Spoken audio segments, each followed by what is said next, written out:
네, 오늘 부동산 네트워크 본격적으로 출발해 보겠습니다. 자, 먼저 함께 해주실 전문가부터 소개를 해드릴 텐데요. UNS 하우징 서덕수 부대표님 나와주셨습니다. 네, 부대표님 안녕하세요. 네, 안녕하세요. 네, 인사 말씀 전해주시죠. 네, 안녕하십니까. 서덕수입니다. 좀 전에 우리 앵커님께서 부동산 시장이 어디로 튈지 모른다. 자, 많이 헷갈리는 이런 시점이 같습니다. 근데 이렇게 헷갈리면 헷갈릴수록 원칙, 기본으로 돌아가 보는 것도 어떨까 싶습니다. 그래서 이 부동산 자체가 어떤 것인지, 부동산 자체의 특성에 대해서 오늘은 좀 말씀드리도록 하겠습니다.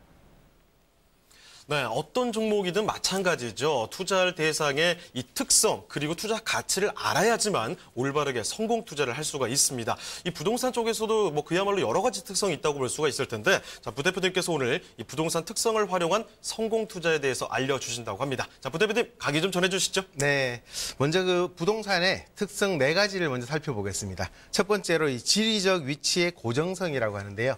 부동산이지 않습니까? 움직이지 않는다. 그러니까 움직이지 않는 고정성을 갖고 있다가 이 첫 번째 특성이 되겠습니다. 두 번째로는 부증성, 늘어나지 않는다는 거죠. 특히 이제 토지가 더 그런데요. 아무리 바다를 메워서 간척 사업을 한다고 하더라도 그냥 땅이 위로 좀 올라왔을 뿐이지 더 늘어나는 건 아니기 때문에 이런 부동산에는 이 부증성이라는 특징이 있다. 그리고 또 이 개별성, 이제 부동산은 모두 어떤 것들이든지 다 다른데요. 사람들이 이렇게 말할 수도 있습니다. 아파트는 다 똑같은 거 아니냐. 하지만 이 아파트도 같은 평형대, 같은 단지 안에 있는 아파트라 하더라도 이게 향도 조금씩 다르고 들어갔을 때도 느낌도 조금씩 다르기 때문에 이런 개별성이 있다. 이렇게 말씀드릴 수 있겠고요. 마지막으로 이 영속성이 있습니다. 영속성 같은 경우에는 이 토지가 특히나 이제 더 그런데요. 이게 이제 그렇기 때문에 더 이 호흡을 길게 가져가는 이런 투자를 해야 되겠다. 이렇게 말씀을 드리고, 그렇다 그러면 저희가 이제 우리가 지금 부동산을 부동산을 공부를 해가지고 대학원을 가거나 이러려는 게 아니기 때문에 이걸 해가지고 이런 특성을 가지고 어떤 이제 투자에 도움이 될 건지 하나씩 한번 살펴보도록 하겠습니다. 먼저 이 지리적 위치의 고정성에 이 3가지 원칙이 있습니다. 첫 번째로 입지의 절대성 원칙. 예. 입지라는 것은 절대성을 가지고 있는데요. 이 마곡 같은 데가 요즘 이제 최근에 많이 떴지 않습니까? 처음에 이제 분양을 했을 때 4억 정도 하던 아파트가 10억, 11억 하고 있는데요. 내가 이제 살고 있는 곳이 마곡이 아닌데 마곡을 보니까 너무 부러워요. 그래서 우리 집을 이 마곡으로 좀 떠다가 옮겼으면 좋겠다. 완전히 불가능한 거죠. 그래서 처음부터 이렇게 어디를 선정을 할 것인지 처음부터 중요한데요. 그래서 첫 번째도 입지, 두 번째도 입지, 세 번째도 입지다. 이렇게 말씀을 드리는 겁니다. 근데 이제 또 반대로 이 절대성의 원칙과 함께 이 상대성의 원칙이라는 게 있습니다.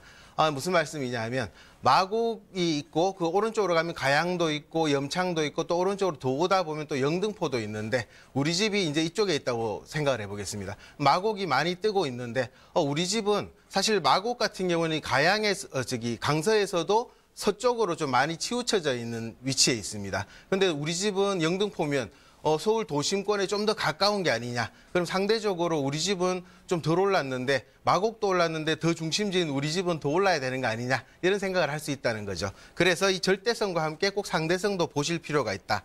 그리고 또 아울러서 중심권 불매도의 원칙이라고 이렇게 해놨는데요.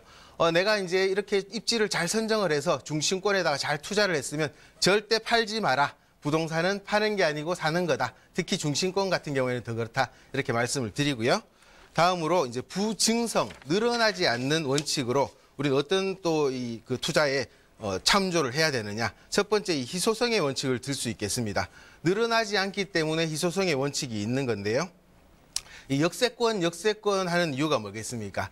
만약에 이 지하철 지하철역이 이 버스 정류장처럼 엄청나게 많다 그러면 그 희소성 자체가 별로 없어서 많이 올라가지 않을 겁니다. 하지만 이 역세권이라는 것은 희소성이 있기 때문에 그래서 많이 올라가는 거죠. 그리고 또 이 동심원 확장의 원칙도 같은 맥락에서 볼 수 있는데요. 만약에 이제 지하철 역세권에 내가 투자를 한다 그러면 동심원을 그리면서 이렇게 지하철역에서 멀어지면서 이렇게 확대되어 나가는 이런 모습을 보여줍니다. 그래서 내가 이 동심원 안, 그러니까 예를 들면 지하철역 5분 안에 투자를 했다. 그러면 이 안쪽도 가격이 더 많이 올라가는 안쪽일수록 이런 모습을 보여주고 있고요.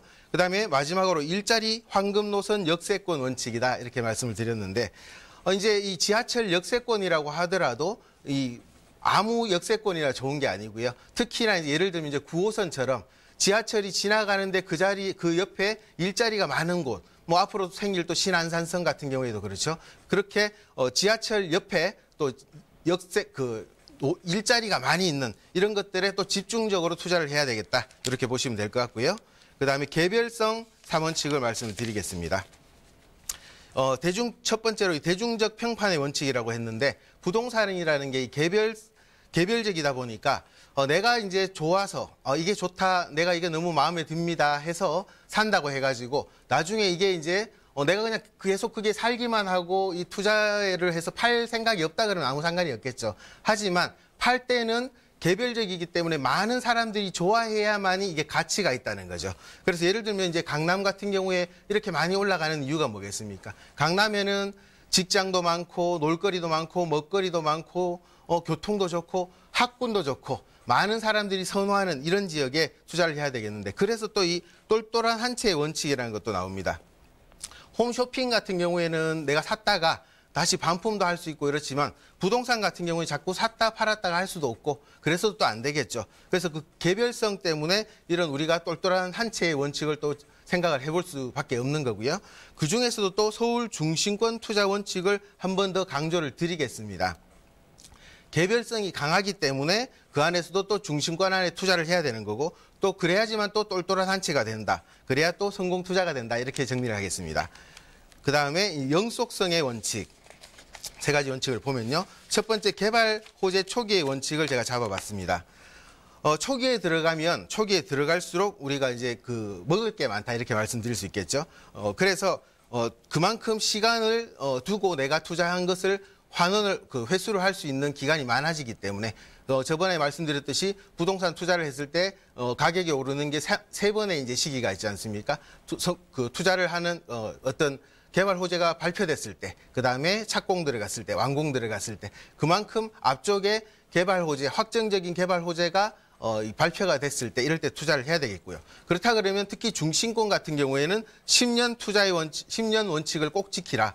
왜냐하면 이 부동산이라는 것은 이렇게 흔들흔들 오르락내리락 하면서도 우상향하는 이런 모습을 우리가 경험적으로 항상 봐왔습니다. 그렇기 때문에 내가 이 확신을 가지고 믿음을 가지고 가치가 올라가기 때문에 가격이 올라간다는 것에 대한 믿음을 가질 필요가 있다고 보시고 그리고 10년을 꼭 지켜주시고요. 그다음 차익과 수익 두 마리 토끼를 쫓는 이런 원칙을 지켜야 되는데 수익을 볼 수 있는 부동산에 투자를 해서 매월 월세를 따박따박 받는다고 하면 이게 시간이 지나면 또 차익도 동시에 볼 수 있는 이런 물건이 되겠습니다. 그래서 이렇게 차익과 수익을 다 볼 수 있는 이런 쪽으로 투자를 하시면 좋겠다. 이렇게 정리를 하도록 하겠습니다.